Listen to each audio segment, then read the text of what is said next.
Shall we begin? I kid.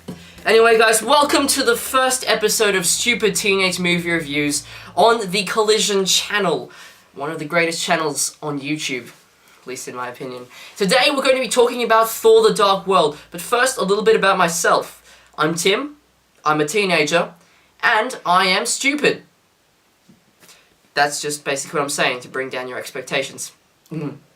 So anyway, let's talk about Thor the Dark World. So Thor the Dark World is basically a story about Thor in a dark world. I'm kidding. It's actually, the Dark World turns out to be a place in one of the 9 realms. I won't spoil any more, I promise. Now, one of the things I noticed about this film is that it's directed by a guy called Alan Taylor. Now, I don't know too much about Alan Taylor, but I know for a fact that he is a pretty good director when it comes to Game of Thrones. So, you know, there's that. So this movie takes place straight after the Avengers, like literally. As soon as you see Loki come into Asgard and he's all cuffed up and he's all like, "Grr," straight after the Avengers, so there you go.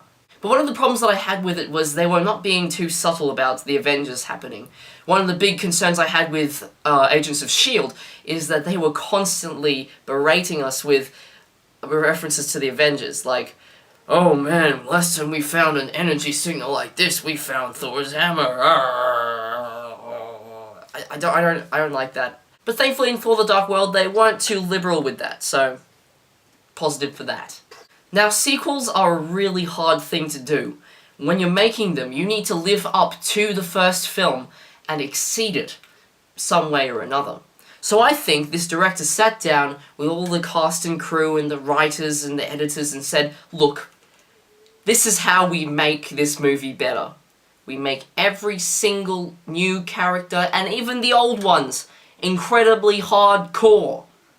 Like, seriously, you see a lot of action coming from every single member. Even the soldiers, like the grunts of Asgard, are actually quite amazing. They're taking down bad guys, like springing on them and then just tackling them. It's insane. You have to watch it. It's really good.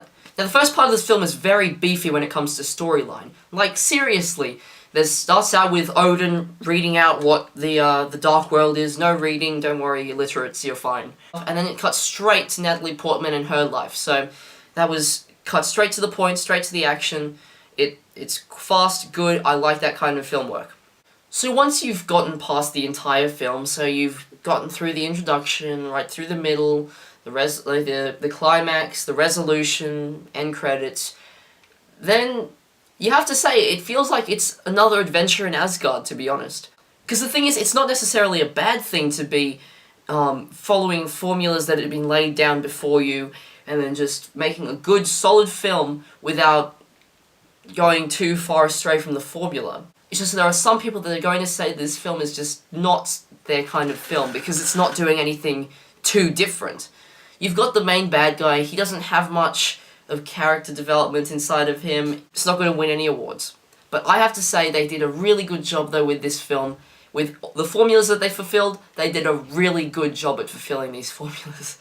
It sounds really contradictory to myself, but I have to say it's a good film, worth watching. It's certainly a great bridge between Avengers and Avengers 2.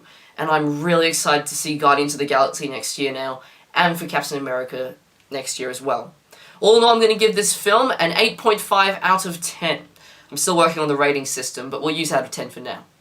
Anyway guys, thank you so much for watching this episode of Stupid Teenage Movie Reviews. Please be sure to check out the rest of Collision. It's a really great lineup and I highly recommend it. So, how about you click in this little corner here, I'm not too sure where it's going to be, to take a look at some more awesome Collision-esque stuff. And while you're at it, why not go over here, check out my channel. I've got a lot of comedy, no movie reviews sadly, but it's lots of skits, vlogs, food reviews even. It's great stuff. Check it out. Anyway guys, thank you so much for watching this episode of Stupid Teenage Movie Reviews. I really hope that you enjoyed it, and I will see you all another time. Collision.